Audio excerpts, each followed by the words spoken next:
Hello everyone, in this video I'll be showing you some early game tips and tricks for Black Myth Wukong. So this is an action RPG that focuses heavily on the combat.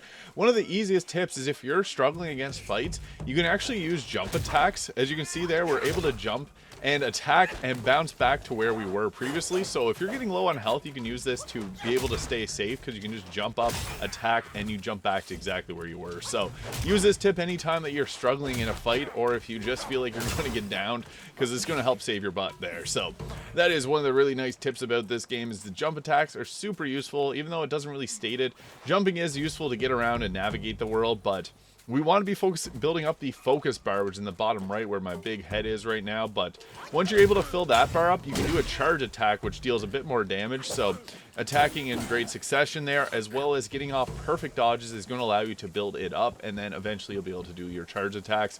What's nice is in boss fights, this allows you to actually stagger the bosses, so this gives you an edge when you're fighting against the boss.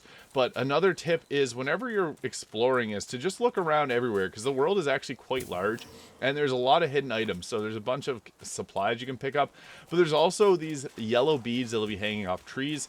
There's only a few of them, but they are used to upgrade your heals, so that is one thing you want to be looking out for. So early on in the game, you're going to not be able to upgrade your heals until a bit later on, and I'll show you the grace or the bonfire that we're going to be going to be able to do that.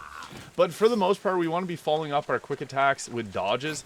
Now, there are some options we can go for in the skill tree that's going to make this a whole lot easier, so I'll go over those quickly with you guys here. So as for the self-advanced skill tree, we want to be upgrading here first. The stamina tree is extremely useful, so I would say that this one to reduce the stamina cost of dodging, super useful, because you're going to be dodging a lot in combat. But this one here, deft evasion, makes each dodge more agile and flexible. So this just basically boosts up your dodge, which is huge.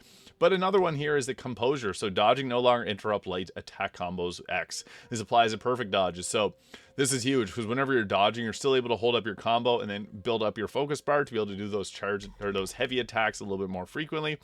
And being able to build up more focus from your dodges is important too, because this game is about building up your focus during fights. And I would recommend trying to upgrade the other part of the skill tree here as well. So on the right hand side, if you're going down here, you can see on the left hand side, that's the 2 focus. So the more focus that you get, obviously the better. This allows us to charge up and do better heavy attacks and more frequently. So highly recommend building up towards that, because it'll also heal your character. So another thing is break open as many jars as you can, because sometimes, as you see there was will on the inside. So you can use those to upgrade your character, build different items, and craft. So highly recommend doing that. But the area that we're going to be going to be able to upgrade is once we get to the Bamboo Grove, the Marsh of the White Mist here. So this is right before a pretty challenging boss fight with the White Clan Noble, which I do have a boss guide on my channel if you're struggling against that boss. But once we travel to here, there's the ability to be able to upgrade your heals. And there is also an upgrade that will give you an upgrade from 4 to 5 of your flasks. So I'll show you just where that is. It's actually just right here by this little shrine here. So we're just going to run back over here. And I've already grabbed it, but right here will be the item that you need to upgrade your heal. So once you do that, you're just going to run down here. There'll be a little snake that you can fight, and once you fight them, you can go into this cave area here.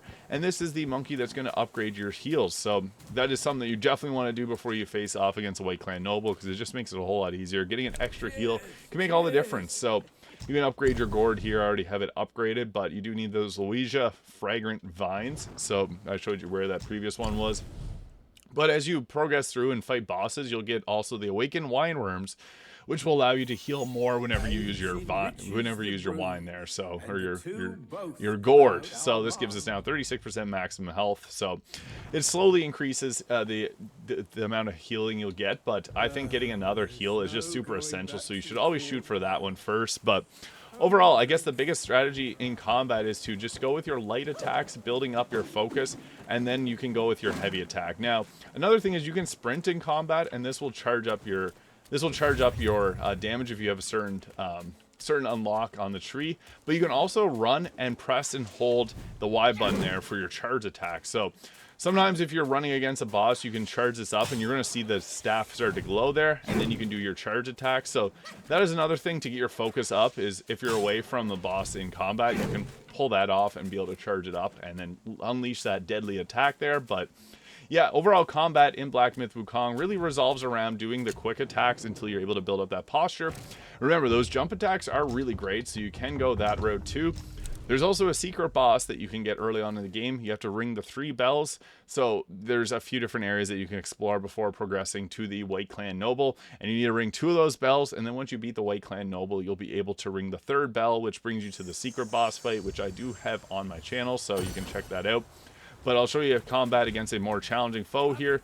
Using Immobilize is kind of your best friend, so you really want to be using these quick attacks as much as possible. I'm getting hit from those bows and staggering the crap out of me, but I was able to get a charge attack off there. But Immobilize is your best friend because you can deal a ton of damage to the target, and also with the right trigger you can block attacks here, so if you're getting shot at, you can use that. It does deplete your stamina bar, so be mindful of that, but as I said, you can do those jump attacks to be able to jump backwards, take out the enemy relatively easily, and that's some quick tip and tricks in Black Myth Wukong, so use those how you see fit. Hope you found this video useful, and if you did, please hit that subscribe button below. Thank you so much for watching, and I'll see you all in the next video.